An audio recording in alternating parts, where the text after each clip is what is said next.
안녕하세요. 작가 윤정원입니다. 오랜만에 저의 신간이 출간되었습니다. 괜찮은 어른이 되는 법은 잘 모르지만인데요. 여러분은 언제 어른이라고 느끼셨어요? 저는 정말 몸이 다 자란 지금이 어른이 맞을까?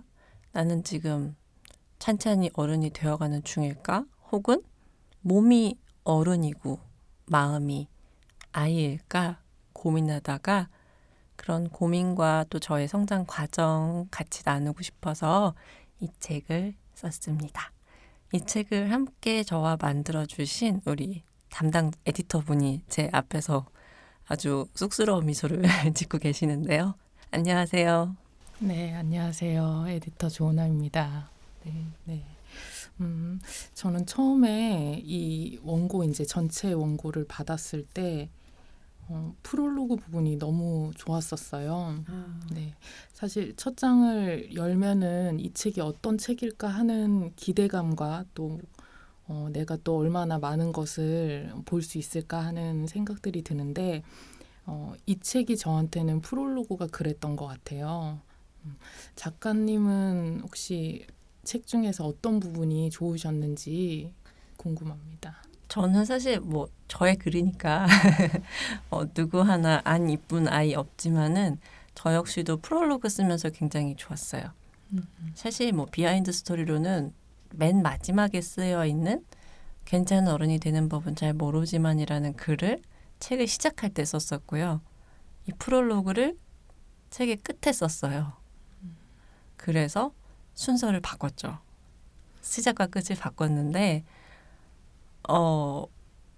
이 책을 쓰면서 저도 마음이 한 뼘 자란 기분이 들더라고요. 그래서 한 뼘 훅 자란 후에 하늘을 보고 어떤 생각을 하고 그렇게 느낀 이야기들을 이 책에 한번 프롤로그로 녹여봤는데 어떻게 제가 낭독 한번 해야 하지 않을까요? 네, 아마 독자분들도 이 책의 프롤로그를 느끼면 정말 이 책 한 권을 다 읽은 것 같은 느낌이 들 수도 있을 것 같은데요. 저 최근에 그런 말 똑같이 들었어요. 그래요? 네, 제가 이제 책에 적은 효열 네네, 효율님. 설지미술가 네. 이효열님이 이 책을 읽고 이제 프롤로그를 보시더니 한 권이 이 안에 다 들어있네요, 작가님 이러시더라고요. 저랑 같게 느끼셨네요. 더 궁금하실까봐 이제 낭독을 좀 해드릴 건데요. 이렇게 눈을 감고 떠다니는 파란 하늘 위에 구름을 생각하시면서 들으시면 좋을 것 같습니다.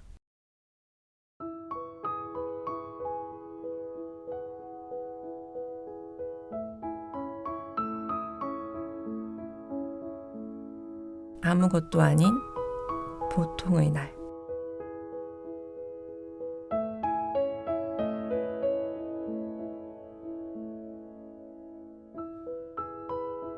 유난히 하늘이 깊고 푸르고 맑은 날이다.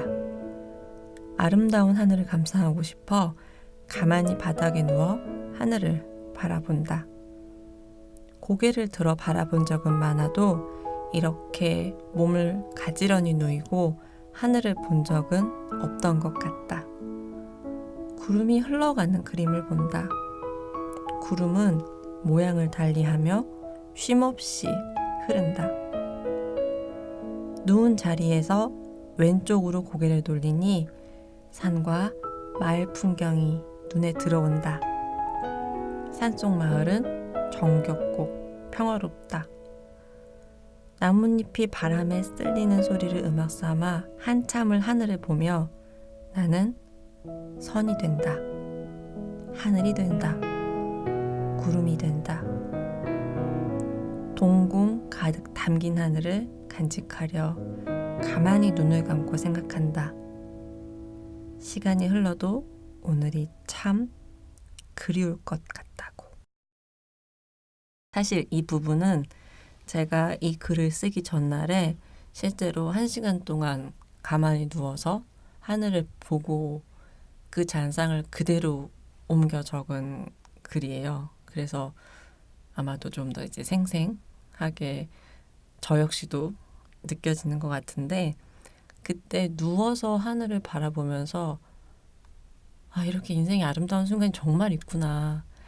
정말 평온하고 아름답고 너무 좋은 날이다라고 이제 그때 생각했었고요. 그러면서 또 어떤 생각을 했는지 들려드릴게요.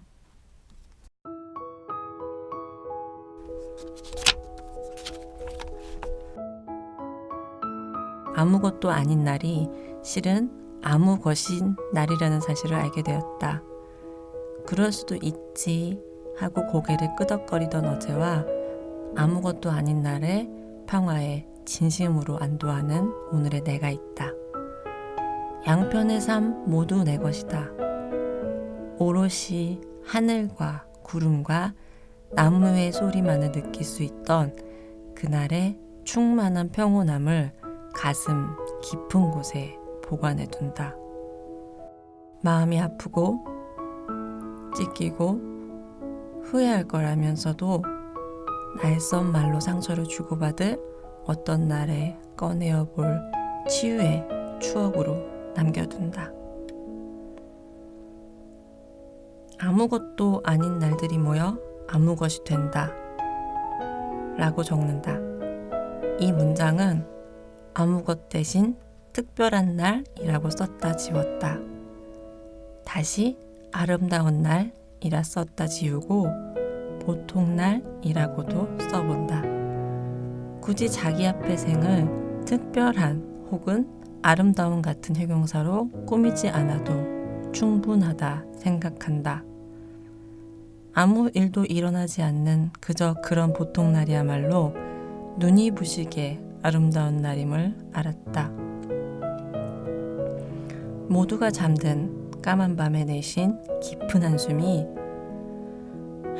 한낮으로 이어질지라도 우리의 오늘은 계속된다. 집을 나서면 한숨 따윈 지을 줄 모르는 웃음 짓는 표정의 옷을 갈아입고 타인을 만나는, 아니 만나야만 하는 오늘을 어른의 삶이라고 부르는 것일까? 그렇다면 어른은 내면에 잔뜩 상처를 받은 채 치료받을 여유도 없이 살아가야만 하는 안쓰러운 존재인가 보다.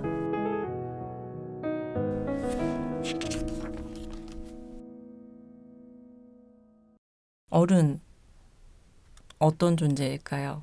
여러분은 어른의 삶, 어른? 어떤 정의라고 생각하세요? 제가 얼마 전에 이제 친구한테 어른이 뭐라고 생각해? 라고 물어봤더니 친구는 자신에게 책임을 질 수 있으면 어른이라고 생각해요 라고 이야기하더라고요. 아, 어렵죠. 어른에 대한 얘기는 저 역시 늘 생각하도 어려운데 굳이 어렵고 대단한 존재라고 규정 짓는 것이 더 어른을 어렵게 만드는 것은 아닐까라고 생각하면서 또 이 책을 써보았습니다. 나스메 소세키 산문집을 좋아하는데요. 유리문 안에서라는 책을 보면 노쇠하고 병든 작가가 유리문 안에 있지만 실은 유리문 밖에 있습니다. 유리문 이쪽에서 보면 이 편이고 저쪽에서 보면 유리문 안이 저 편이고 어떻게 보면은 손바닥 뒤집기 차이인데요. 이 소세키의 글을 읽다가 저는 불유쾌함으로 가득한 인생이라는 문장에 눈길이 머물러서 몇 달을 이 문장을 가지고 생각을 했었어요. 불유쾌한 인생. 보통 왜 불쾌한 인생, 유쾌한 인생, 불쾌와 유쾌로 나누기 마련인데 이걸 불유쾌라고 표현함으로써 불쾌하지도 않고 유쾌하지도 않고 굉장히 아름다운 문장이고 단어구나라고 생각하면서 음미했었고요. 이 몇 달을 제가 곱씹은 이야기를 또 프롤로그를 통해서 풀어드렸습니다.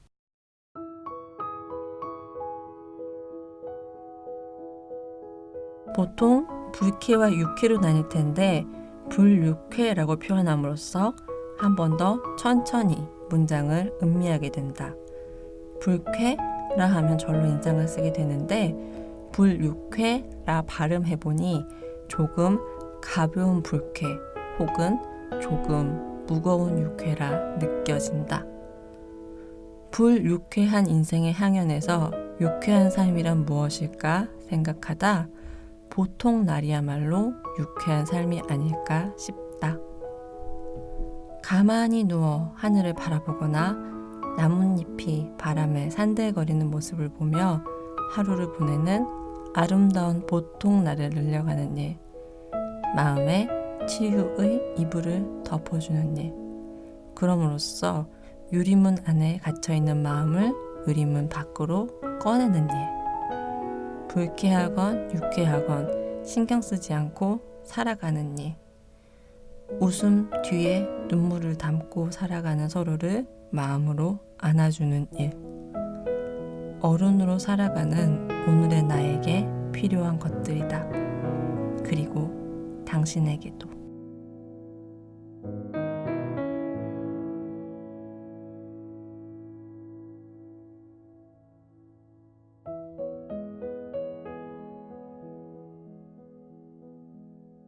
아름다운 보통날을 늘려가시면서 우리의 어른의 날들을 조금 더 평온하게 아름답게 늘려가는 것, 우리의 모두의 위로가 아닐까 싶습니다. 괜찮은 어른이 되는 법은 잘 모르지만 다음 시간에 또 책 이야기로 찾아오겠습니다. 고맙습니다.